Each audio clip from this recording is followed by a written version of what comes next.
गांव के किनारे एक पुराना बड़ा सा घर था। उस घर में रहते थे रामप्रसाद जी। उनके चेहरे पर सादगी और आंखों में गहराई थी। पूरी जिंदगी उन्होंने मेहनत करके खेत, घर और थोड़ी बहुत जायदाद बनाई थी। लेकिन उनकी सबसे बड़ी दौलत थी उनके दो बेटे मोहन और सोहन। बचपन में दोनों भाई एक ही थाली में खाते, एक ही चारपाई पर सोते और एक दूसरे के बिना एक पल भी नहीं रहते थे।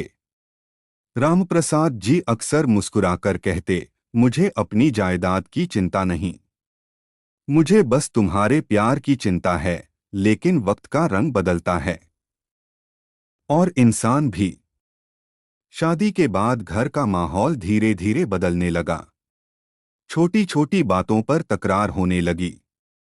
कभी खेत के काम को लेकर बहस, तो कभी पैसों को लेकर आरोप। मोहन को लगता था कि वह बड़ा है, इसलिए उसे ज्यादा हिस्सा मिलना चाहिए। वहीं सोहन को लगता था कि उसने पिता के साथ रहकर ज्यादा जिम्मेदारी निभाई है, इसलिए उसका हक ज्यादा है। रामप्रसाद जी चुपचाप यह सब देखते रहते। उनका दिल हर रोज थोड़ा थोड़ा टूटता जाता। एक रात उन्होंने दोनों बेटों को अपने पास बुलाया। उनकी आवाज भारी थी, अगर तुम दोनों साथ नहीं रह सकते तो मैं अपनी जायदाद का बंटवारा कर देता हूं। यह सुनकर दोनों बेटों के चेहरे पर एक अजीब सी राहत थी। लेकिन उस राहत के पीछे रिश्ते की हार छुपी थी। अगले दिन गांव के लोगों के सामने जायदाद बराबर बराबर बांट दी गई। बड़ा घर दो हिस्सों में बंट गया। आंगन के बीच दीवार खड़ी हो गई और एक परिवार दो टुकड़ों में टूट गया। अब दोनों भाई अलग अलग रहने लगे।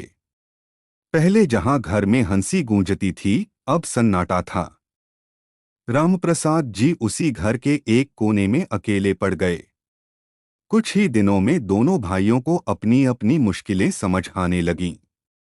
मोहन के पास खेत तो ज्यादा थे, लेकिन अकेले सब संभालना मुश्किल था। सोहन के पास मेहनत थी, लेकिन साधन कम थे। पहले जहां दोनों साथ मिलकर हर परेशानी को आसान बना लेते थे, अब छोटी सी दिक्कत भी पहाड़ लगती थी। एक दिन अचानक तेज आंधी और बारिश आई। मोहन की फसल खेत में गिरने लगी। वह अकेला था, परेशान था, बेबस था। तभी दूर से सोहन दौड़ता हुआ आया।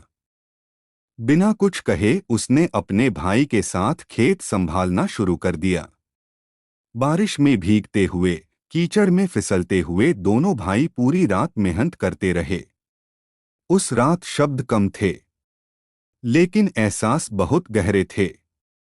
सुबह जब बारिश रुकी तो फसल बच चुकी थी, लेकिन दोनों भाइयों की आंखों में आंसू थे। यह आंसू नुकसान के नहीं थे, यह आंसू उस रिश्ते के लिए थे जिसे उन्होंने अपने हाथों से तोड़ दिया था। मोहन ने कांपती आवाज में कहा, भाई, हमने क्या कर दिया? जायदाद के लिए अपना रिश्ता ही खो दिया। सोहन ने उसे गले लगा लिया, हमें जायदाद नहीं, एक दूसरे की जरूरत थी। दोनों उसी हालत में अपने पिता के पास पहुंचे। रामप्रसाद जी दरवाजे पर बैठे थे, जैसे किसी का इंतजार कर रहे हों। दोनों बेटे उनके पैरों में गिर पड़े, हमें माफ कर दीजिए बाबूजी, हमसे बहुत बड़ी गलती हो गई। रामप्रसाद जी की आंखों से आंसू बहने लगे।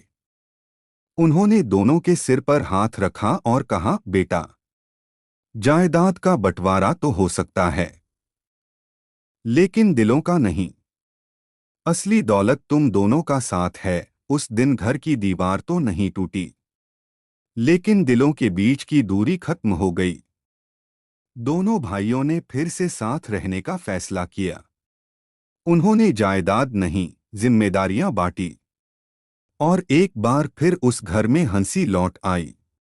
सीख, जायदाद इंसान को अमीर बना सकती है, लेकिन रिश्ते ही उसे सच्चा खुशहाल बनाते हैं।